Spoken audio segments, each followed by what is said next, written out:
শিলিগুড়ি, দার্জিলিং, ভুটান। এই পাশে হচ্ছে ইন্ডিয়ান বর্ডার। ইন্ডিয়ান বর্ডার দিয়ে মোটামুটি অনেকগুলো জায়গা ঘোরা যায়।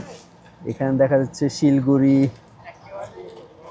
তারপর হচ্ছে দার্জিলিং, গ্যাংটক, সিকিম, থিম্পু, ভুটান, কাঠমান্ডু। মানে আপনি একটা রাস্তা দিয়ে 3টা দেশ ঘুরতে পারবেন। এটা হচ্ছে বাংলা 0 পয়েন্ট ইসিবি। এখানে একটা শহীদ মেমোরিয়াল গ্যালারি। এখানে একটা স্পট আছে, সবাই বসে ছবি টবি তোলার। ওই পাশটা হচ্ছে ইন্ডিয়ান বর্ডার, ইন্ডিয়ার পতাকা এক পাশে, বাংলাদেশের পতাকা এক সাইডে। ঠিক ওই পর্যন্ত আপনি বাংলাদেশে গাড়ি নিয়ে যেতে পারবেন, নিয়ে আসতে পারবেন, তারপর এদিকে ভিতরে ঢুকতে পারবেন না।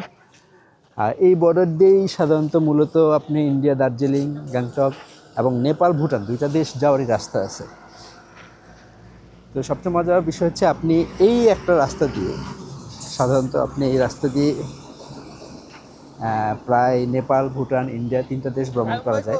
আমার মনে হয় যারা হয়তো এদিক দিয়ে বাইপাসিং করে, হয়তো বিভিন্ন জায়গায় বিভিন্ন স্পটে যায় ট্যুরের জন্য, তারা এই রাস্তাটি ইউজ করে। তো একটা রাস্তা দিয়ে 3টা দেশ ঘোরা যায়।